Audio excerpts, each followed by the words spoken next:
Louis, are you all ready? Or?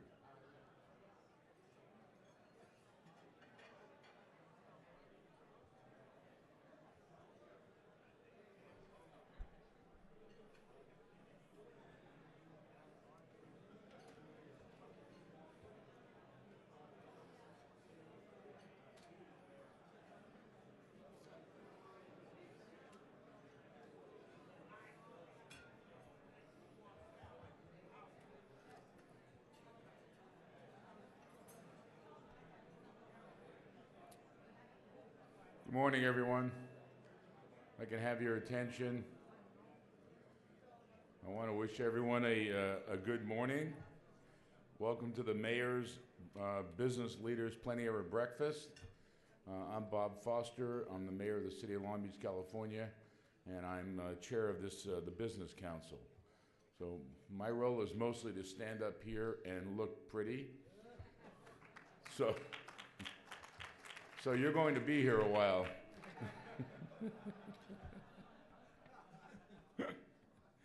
I want to thank all of you for helping to make this another successful year for the conference and for the Business Council. I want to thank all of you in this room for your support. And we all know that we're going through very difficult economic times. And I want you all of you in the business community to understand that I know and understand how difficult it is. I've owned two small businesses, and I ran a very large business.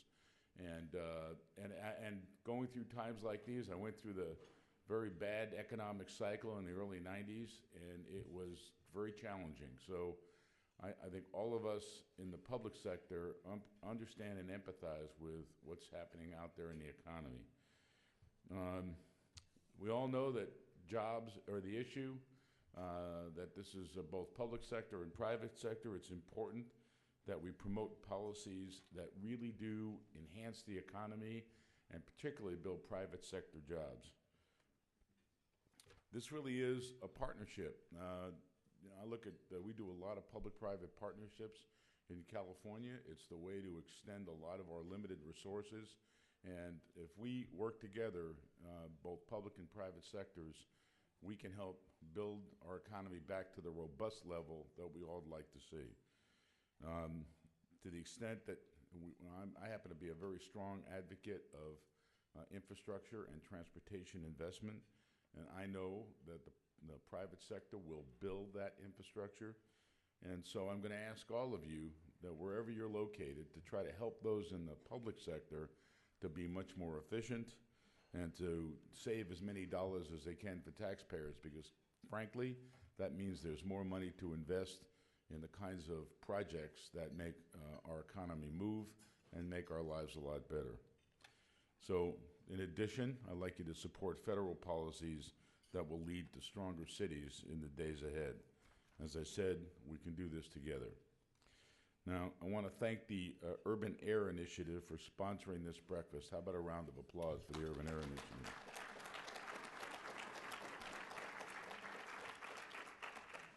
And we have a speaker this morning, and I'm going to just tell you a little bit about her, Stephanie Herseth Sandlin. She's an advisor to the Urban Air Initiative. Now, she's also a principal in OFW law, and she's dedicated her professional career to advancing public policies important to agriculture, rural economic development, renewable energy, and nutrition. Stephanie served in the United States House of Representatives from 2004 to 2011, and she represents South Dakota at-large district. Now, my wife's family's from South Dakota. We were talking a little bit about that. She served on the Agricultural Committee, Natural Resources Committee, and Veterans Affairs Committee, as well as the Select Committee on Energy Independence and Global Warming. As a member of the Agricultural Committee, Stephanie helped write the 2008 Farm Bill. She also worked to enact 2 renewable fuel standards important to the biofuels industry. As a leader on issues important to Native American tribes, Stephanie introduced the Tribal Law and Order Act, which was signed into law in 2010, and as a ranking member of the Veterans Affairs Committee, Economic Opportunity Subcommittee, she worked to modernize education benefits of our younger generation of veterans and help pass the 9/11 GI Bill, and I thank you for that. Stephanie currently serves on the board of directors of the South Dakota State University Innovation Campus and was appointed by the Speaker of the House to serve on the Tribal Law and Order Commission. Please join me in welcoming Stephanie Henseth Sandlin. Stephanie, thank you. Appreciate it. Thank you. Well, good morning, and thank you, Mayor Foster, for that very kind introduction. It's great to be here with so many distinguished leaders. Senator Coleman, good to see you, all the neighbors in Minnesota from South Dakota. And it is wonderful to be here at the 80th annual meeting of the United States Conference of Mayors. It's an honor to attend and an honor to be able to address you this morning as an advisor of the Urban Air Initiative. The Urban Air Initiative is a new member of your Business Council. We're very pleased to have had the opportunity throughout the past few days to meet with a number of you to talk in more detail about the work that we're doing. We've been very fortunate to work with folks like Mickey Ibarra and his team. Enrique Cortez is here. You've seen Mike Stratton and Doug Durante over the last few days meeting and pulling folks aside, sharing some materials, talking with you about the important work of our initiative. We're going to continue to be here throughout the morning and afternoon and look forward to more one-on-one dialogue and finding ways to collaborate. The Urban Air Initiative is really a group of folks, individuals, organizations, other stakeholders who have been focused over the last couple of years on the health and economic impacts of poor air quality in different parts of the country and what we can do to work together to improve it. And through our research, we clearly recognize that EPA and other health experts call ambient particulate matter the nation's greatest health threat. And EPA has projected that the Clean Air Act safeguards will save the nation nearly $2 trillion by 2020. And as we have looked at the policies that certain regulators have been addressing and prioritizing, there's really been a focus on stationary sources and on the mobile source side on diesel exhaust more than on gasoline exhaust. But in fact, the primary source of urban particle-bound toxics is gasoline exhaust. And more studies are drawing the conclusions that show that there is a gap in the regulatory measures that need to sort of unleash the power of our state regulators, leaders like yourselves in cities across the country to be able to address these air quality problems that more and more urban communities and metropolitan areas are having difficulty getting into attainment. So as we've focused on the small particles, because the smaller the particles, the more dangerous they are to human health, we see that they persist longer, they travel further, they're deposited more readily in the lungs and organs, and they carry the largest fraction of lethal toxics due to their larger numbers and surface area. Where we have focused in terms of this mobile source side and gasoline exhaust are in chemical compounds that comprise 25% of every gallon of gasoline. I'm not going to bore you this morning. We don't have the time to talk about secondary organic aerosols and polycyclic aromatic hydrocarbons and their relationship to ultrafine particulates. But suffice it to say that benzene, toluene, and xylene are a chemical compound comprising 25% of every gallon of gasoline. They are crude oil derived, they are very costly to manufacture, and they're very carbon intensive. And the good news is we have cost-effective alternatives that exist in abundance today that weren't there in 2007, which is the last time EPA released a mobile source air toxics rule. It includes compressed natural gas for centrally fueled vehicles and fleets with using filters, electric vehicles, and clearly the commitment that many leaders in urban areas have made to electric vehicle technology and those companies in the private sector, intermediate ethanol blends. These are all cost-effective alternatives to displace these chemical compounds in gasoline that are emitting emissions out the tailpipe because they incompletely combust, that are posing health risks to your citizens, to your constituents.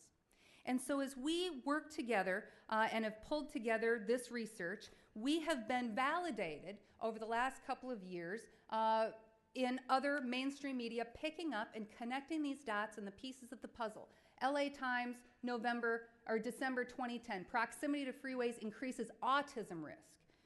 Wall Street Journal, November 2011, the hidden toll of traffic jams. Scientists increasingly link vehicle exhaust with brain cell damage and higher rates of autism.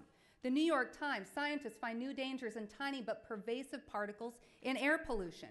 And just this month, the Harvard Center for Public Health and the Center for Risk Analysis have further validated this research, and we look forward to working with you to sharing the findings of their study as they present it for peer review in the upcoming months. So now, two pieces of good news. The good news is, as I mentioned, the cost-effective alternatives do exist to displace these chemical compounds out of the gasoline. Second good news, and I know Senator Coleman will appreciate this, because those of us that are no longer in Congress look at the institution and we share the dismay of the stalemate, the inability to act. We don't need Congress to act. We don't need any legislative authority, because under the 1990 Clean Air Act amendments, the EPA already has the authority to act. They did it in 2007 under the Mobile Source Air Toxics Rule. We need to work with you to collaborate to compile the data, the research, raise the alarm bells of the gap in this research so that gasoline exhaust can be effectively addressed because of the risk to public health and the economic impact on productivity and the healthcare costs throughout communities across the United States that can benefit by having this regulatory action and pursuing these cost-effective alternatives. So let me just say, as we work with you, because of the proven track record of the United States Conference of Mayors, the work that you have done particularly on clean water, we want to join forces with you, help you to bring the same kind of attention to the Clean Air Act and the authorities that currently exist so that we can share information, we can facilitate dialogue, we can develop with you the plan of action and implementing it, as we've already identified a number of regulatory avenues in which we can achieve this goal. We think a steady call of action from mayors like yourselves can make the difference to bring to the attention of those who are decision makers to move this policy in the right area. And we just feel that if we want clean air, we need to clean up the fuels, because vehicle technology alone to meet the new fuel efficiency standards cannot do it. We need the improvements in the fuel. We need to clean them up. We know we can do it working in collaboration with you. We look forward to finding ways through your committees, your forums, your other opportunities to take advantage of sharing the information from the Harvard study in more detail. Thank you again for this opportunity. Look forward to working with you in the future.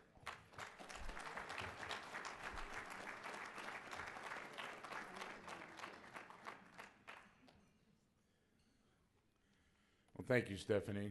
I'll tell you what she was talking about is very important. I live in California, where we've had a lot of work to clean up the air, and it's making a big difference. We have more to go, and a combination of cleaning our existing vehicles and electric vehicles and other fuels. I happen to drive an all-electric vehicle and have for over 10 years.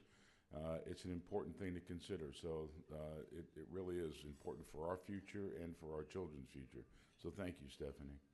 I'd like to introduce a person that needs no introduction, and that's Tom Cochran, who wants to say a few words. I wish you well on the few words, Tom.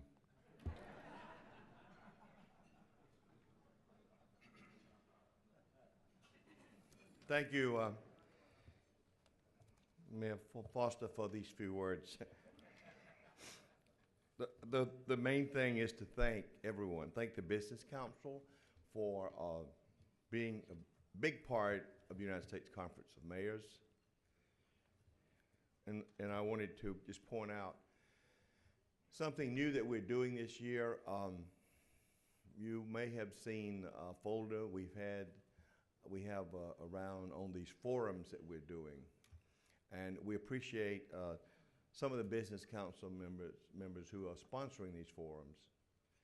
These forums came from discussions we had with our members. Mayor Smith was very helpful. And one day he said to me, you know, you have nice speakers. We enjoy the panels, but I go to the awards luncheons. I go to the awards programs because I can find takeaways back to my city. So we are very much into that mode right now. With the diminished amount of federal funds that are coming down, we realize with you, the business community, America will survive and be strong as we drive the metro economies to drive the national economy. So thank you again for staying with us. As Mayor Foster said, it's tough. It's tough. And we've lost some members and they've come back. So at this time when we're going through an economic situation that we have in the nation, we especially thank you very much. I want to recognize new business council members and ask to stand if present. American Express, CB Richard Ellis, Chester Engineers, Inc., Keolis Transit America, Morgan Stanley, Census, Urban Air Initiative, thank you, Extra Light, and affiliates. I want to really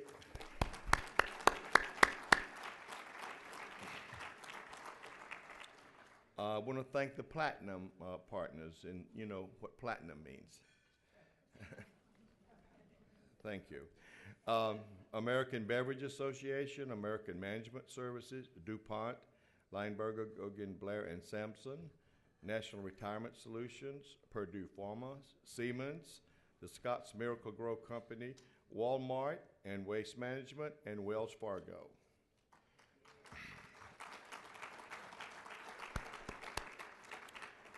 Today, the council is nearly 100 members that cut across all sectors. I want to thank all of you who have chosen to be active with us.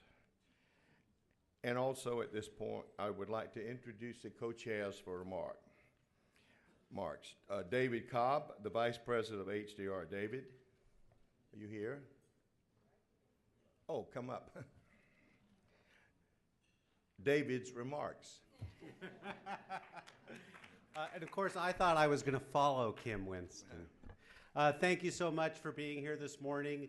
On behalf of the 8,000 employee owners of HDR, I really want to thank each of the mayors for their commitment to public service.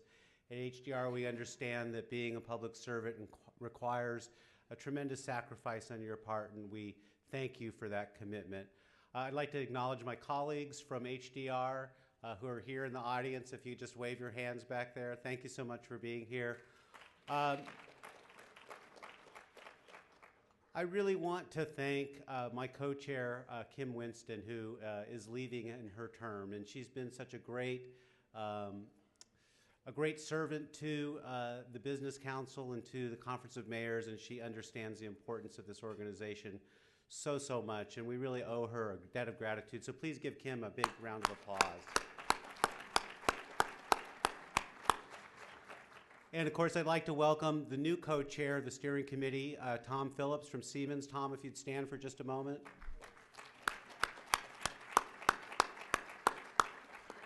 And with that, they give us a minute and a half, so I will be very brief. Again, thank you for coming this morning. Thank you for being here so early. And we appreciate everything that the Business Council does to help support the efforts of the Conference of Mayors. And with that, I think we'll give it over to Kim Winston from Starbucks. Thank you, David. Kim?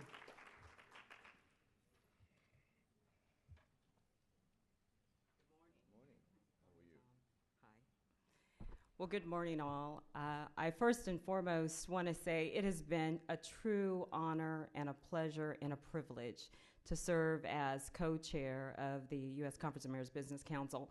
I was reflecting on how I came to know the U.S. Conference of Mayors, and it was in my own city, San Francisco, in 1997, when the U.S. Conference of Mayors hosted a fabulous event, that I became acquainted with this wonderful organization. And since that time, I've been privileged to serve over 3 companies that have been members of this association to my current employer, Starbucks Coffee Company. So this is a great organization. As Mayor Foster mentioned, and Tom has echoed, public-private partnerships really meet. This is where Main Street meets Wall Street, right here in this room. And we are so proud as business members to sit side by side and partner with you as mayors. It's been a great honor. I also want to acknowledge that I follow in the footsteps of some great people, many of who are here in the room who have served as co-chairs, including my own David Cobb, who I've served with. But I see Dan Gillison, I see Everett Bass, I know that Preston Lee is in the room, Lynn Cutler. All of these folks really set the template for leadership of the U.S. Conference of Mayors Business Council. And I really want to thank you all for all the support, infrastructure, advice, and counsel that you've given me as co-chair. And last but not least, I want to thank my steering committee that I've served with over the past, the Business Council Steering Committee, which are 15 members that provide a little extra service to the Conference of Mayors. So I want to thank you. And actually, last but not least, I have to thank my employer, Starbucks Coffee Company. If you don't have a cup of Starbucks in your hand, you're not drinking coffee. So. But also, I have to say, because my company, I feel, is so much a leader in providing jobs and creating community, and I think Tom and the mayor talked about how important jobs are. And if you haven't logged onto our website and looked into our Create Jobs for USA program, which is really making a difference in communities around the country, I have my wristband on. All you got to do is go into a Starbucks store and you're in. And that donation goes directly to creating jobs for Americans in the United States. So I want to close by saying thank you all for all of the support. Mayors, business council members, thank you for what you do for America. David, could you come back up? And Mayor Foster, we'd like to present a plaque to Kim, and thank you so much for your leadership. She's really been great. So if we could get the photographers, please. This is for recognition and appreciation for distinguished service to Kimberly A. Winston, 2010-2012, Mayor's Business Council. Thank you. Thank you. Tom. Let's do this. Come. Thank you. Yes. All the way Still out. look pretty.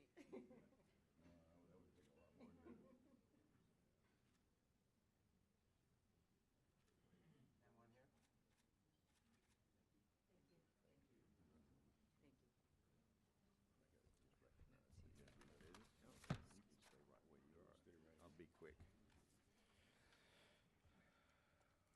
I want to thank Kim once more for her service. And also, I want to welcome, where's Tom Phillips from Siemens and look forward to working with you. And I'd like to congratulate the new members of the steering committee. This is a group of business council members that help us through issues that we might need. There are all kinds of issues that come up in our relationships, and they have been very helpful. And so we welcome Louis Luyon, VPS, the Vacant Property Specialist, Doug Palmer,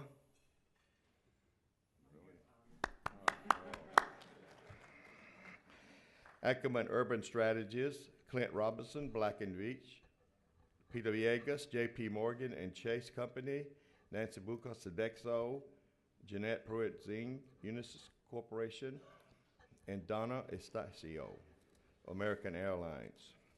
Thank you very much. Welcome to our steering committee, and we look forward to working for you, with you, and for you. Thank you very much.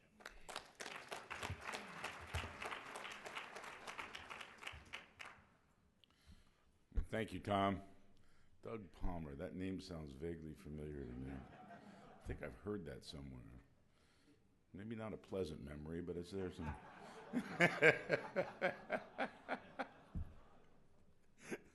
Welcome, Doug. Again, thank you, Kim, for your leadership and service to the Mayor's Business Council. Appreciate it.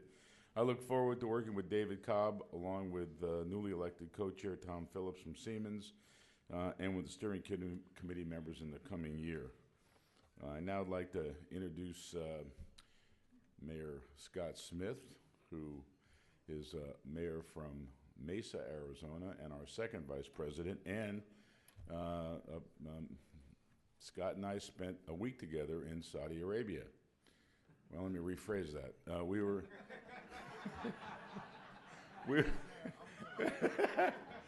Tom was the chaperone. That's right. We were on actually a very interesting trip, and I got to know Scott very well, he and his wife, and it was amazing. And I have a lot of respect for him, and I want to welcome Scott to the podium. Thank you.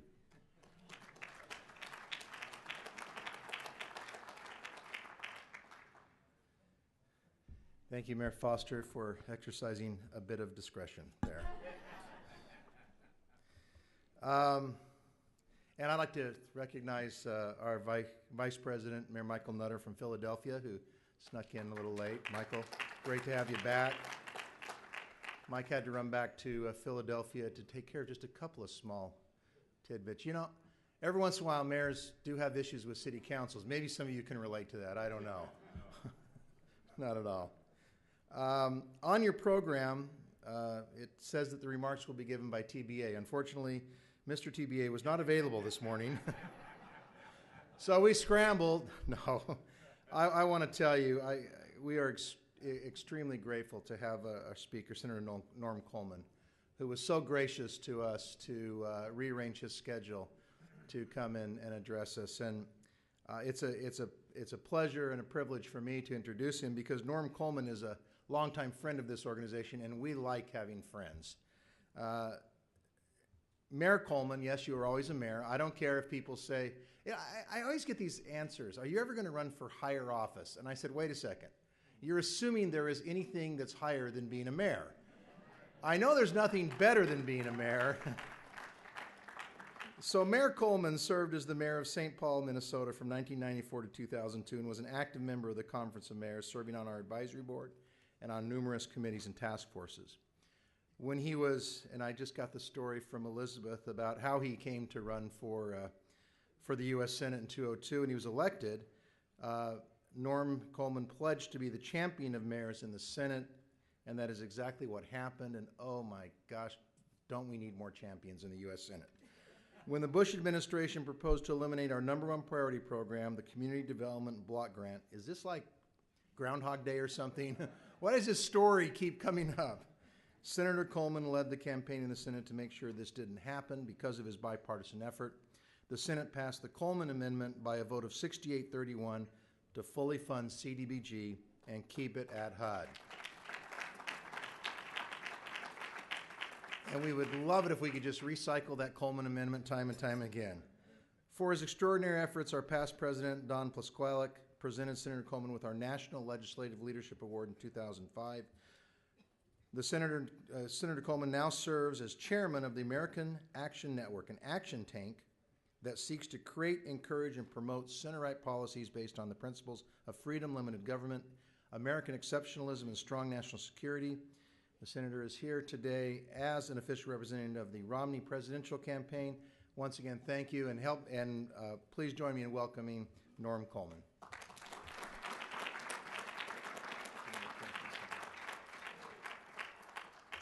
Thank you, Mayor. It's good to be back with a lot of friends. I see my.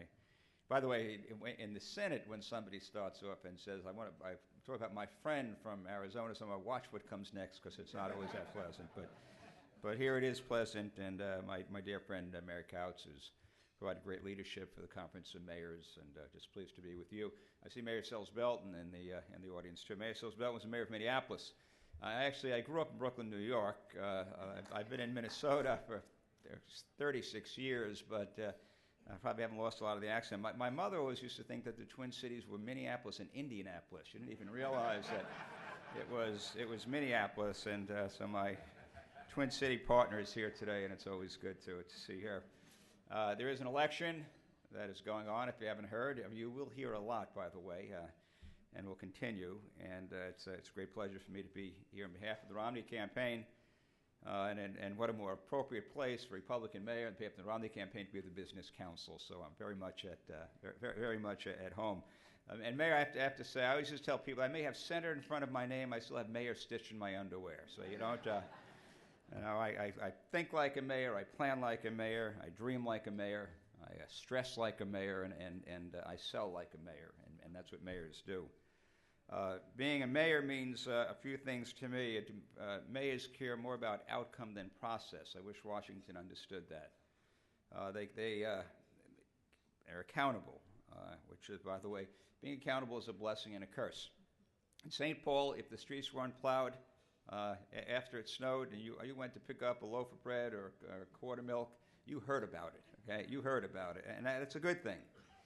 Mayors know how to treat everyone as friends because you always need more friends. And that's true now as ever. In Minnesota, we say with utmost respect that mayors are the duct tape of the American governmental system, not glamorous but strong, multi-purpose, adaptable to any task because they have to be. Mayors also have the burden of being at the bottom of the political food chain. All these great ideas and thoughts come up in Washington, and then somebody's got to take care of it and carry it out and quite often pay for it back at home. They're the oil pan under the engine. They're the bloody defensive linemen covered with mud. They fill all the gaps the rest of the system creates. The more I talk, what I really think we need is a monument to the great American mayor, but we're never going to get that because mayors are too busy doing things to worry about that. I like to tell the story about the congressman who returned to his district for a town meeting. In the question and answer period, a constituent complained about the lack of snow removal on his street following a recent storm. He said, "With all due respect, ma'am, Congressman, this is a local problem. Haven't you called your mayor to complain?" And she said, "No, I haven't. I don't want to start that high up." I am afraid that mayors are far more important than congressmen care to admit. My fellow mayors have important jobs. You have a lot of people counting on you, and you always seem to find a solution to the problems you encounter, and I think that's what public service is really all about. In preparing to come to speak today, I was reminded of Carl Sandburg's 1916 poem, Chicago. It's a great poem about one of America's great cities, and of course everyone knows the line, "City on the big shoulders." But that's not where Sandburg begins the poem. The first line is, "Hog butcher for the world." That says a lot about what a city is and what being a mayor is like. Mayors do the nation's dirty work, the work that absolutely must be done, and in doing so shoulder the burdens of the nation. Cities accept the nation's immigrants, we educate its most challenged students, we hang on to jobs, and we create new ones. We provide gathering places where diversity can form genuine community. In his poem, Sandburg went on to detail the underside of city life and deal with those who look down their noses at cities. He wrote these lines: "I turn once more to those who sneer at this my city, and I give them back their sneer and say to them, come and show me another city with lifted head, singing so proud to be alive and coarse and strong and cunning."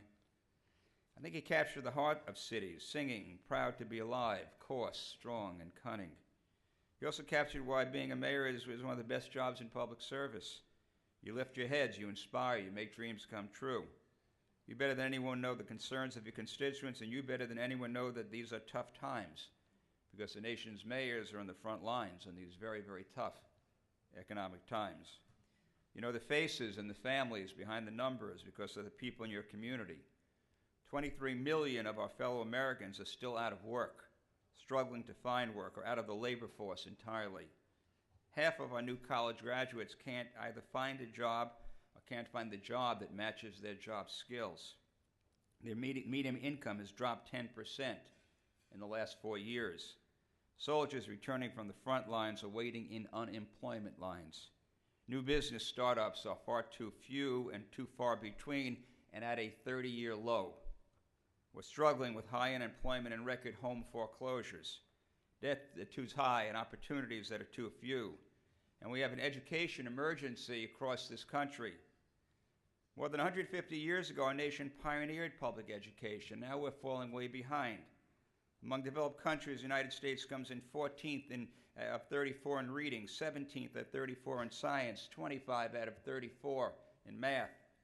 1 in 4 students fails to attain a high school degree. That is simply unacceptable. In my own way, I understand how big these challenges must seem. When I became mayor of St. Paul, our economy was in ditch. This was in the early 90s, and people writing off cities. So it was the end of the American city. Our largest employer had left downtown.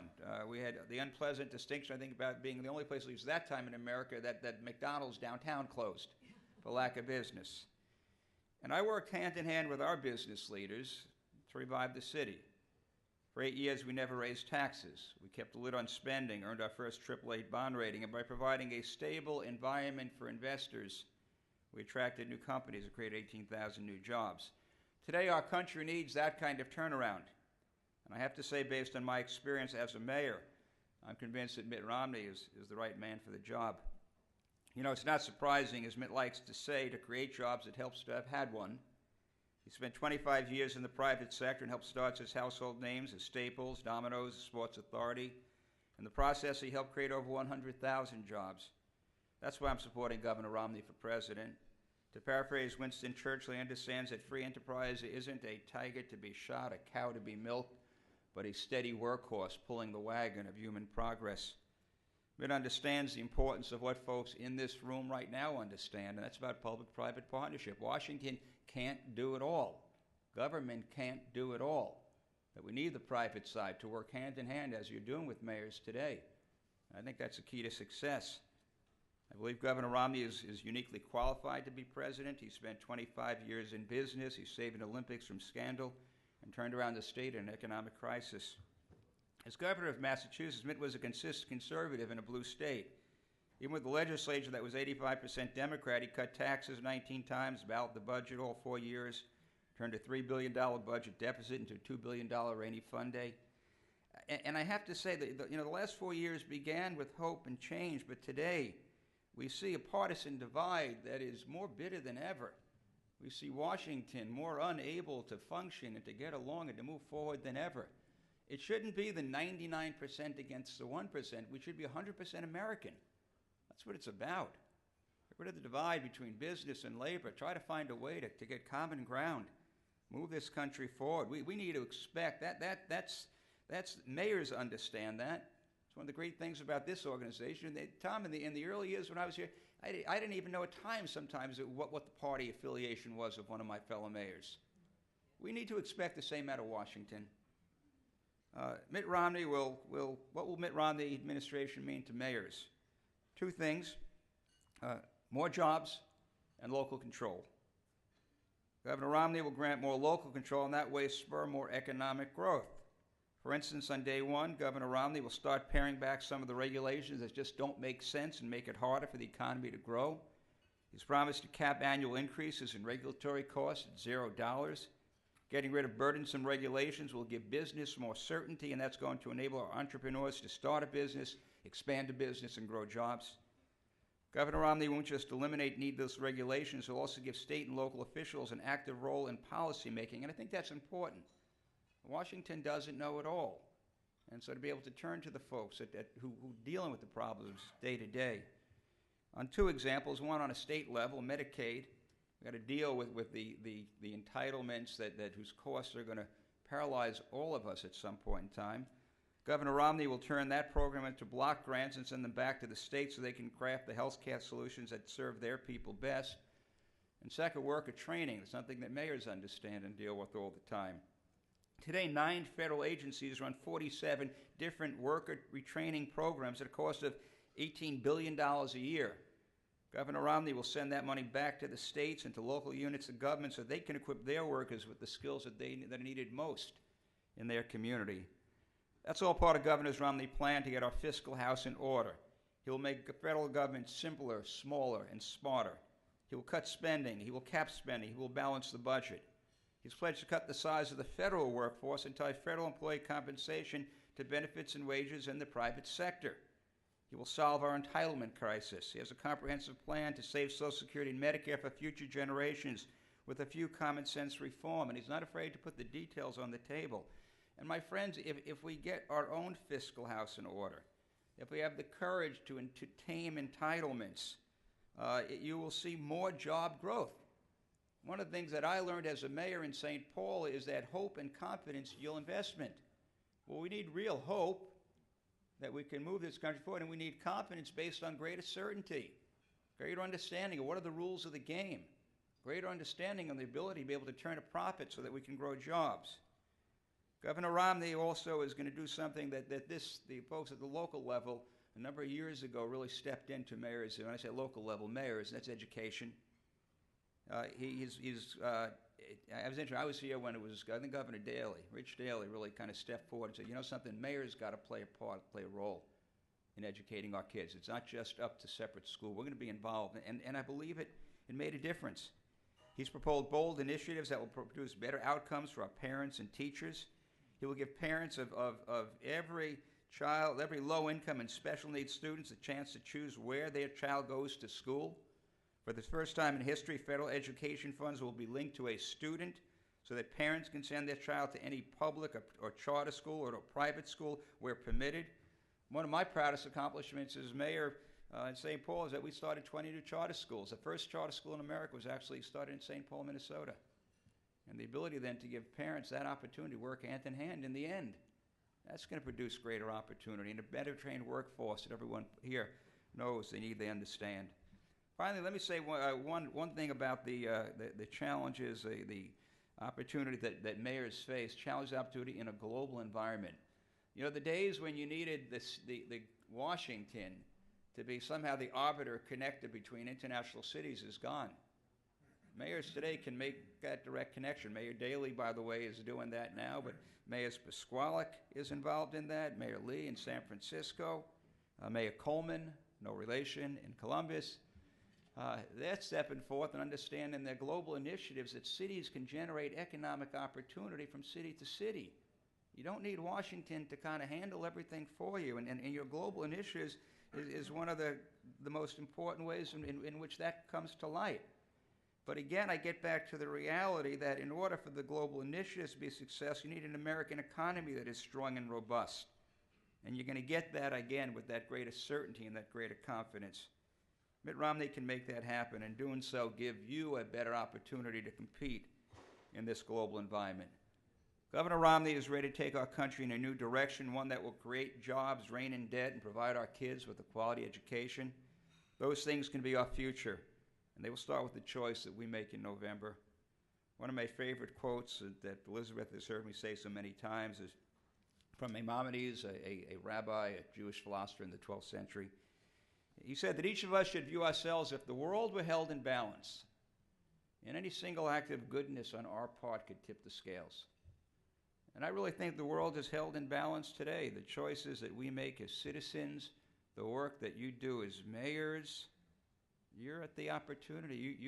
You have that choice to make and to move this country in the right direction, not, by the way, just for ourselves, but for the next generation. That's what this is all about. We know that our future is brighter and better than these troubled times. It's better than 8 or 9% unemployment. It's better than $15 trillion in debt. It will take hard work to turn today's challenges into opportunities and build that better future. But I know we're up to the challenge. I also know that there's no time to waste. It's time to get to work. That's why I'm supporting Governor Romney, and I hope you will too. I appreciate the opportunity to come before you this morning. It's a pleasure to be with the folks that run our nation's towns and the members of the business community who work hand in hand to make that happen. Government can't do it by itself. It can do it with you in partnership. You're going to make our future bright. And if my friend Governor Romney gets to be president, I'll do everything I can to make sure that he works hand in hand with you.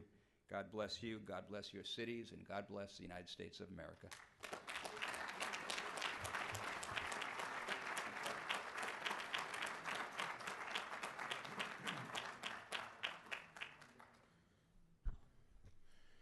Well, thank you, Senator. I didn't know this, but we actually share a common upbringing. I, too, grew up in Brooklyn, New York. And prior to you coming here, this will make you feel right at home.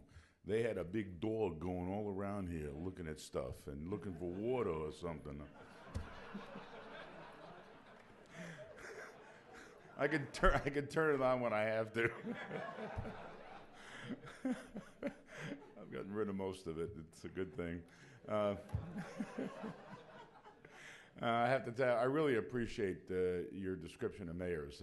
I actually have never been called an oil pan before, but you know, to indicate that we're on the front lines and we take, I think what you really were talking about is, you know, we're standing there and we take all the shots as mayors. We're, you know, unfortunately, the first call people make, and actually that's our job, and I think almost all of us revel in it. So, you know, people take shots at us all the time, but I will leave you with this. I think all of us are enthused about our job. You quoted Winston Churchill, and now I will quote him. And the reason we love our jobs and take all the shots is that Winston Churchill once said, in life, there is nothing more exciting than being shot at without result. So I want to thank you for your comments. And I want to thank all the members of the Business Council and all of the supporters, all the sponsors. Thank you for making this possible. Have a good morning.